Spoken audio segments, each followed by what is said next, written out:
Nakipagpambuno ang lalaking yan sa anaconda na lumingkis sa kanya sa Terra Santa sa Brazil. Ang sawa, nakakagat pa sa kanyang braso. Para makawala, kinagat din ng lalaki ang anaconda. Ayon sa mga saksi, tumalo ng lalaki sa ilog para pigilan ang posibleng pag-atake ng anaconda sa mga batang naglalaro roon. Pero ang lalaki, lasing daw.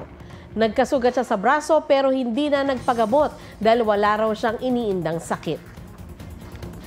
Huwag magpahuli sa mga balitang dapat ninyong malaman. Mag-subscribe sa GMA Integrated News sa YouTube.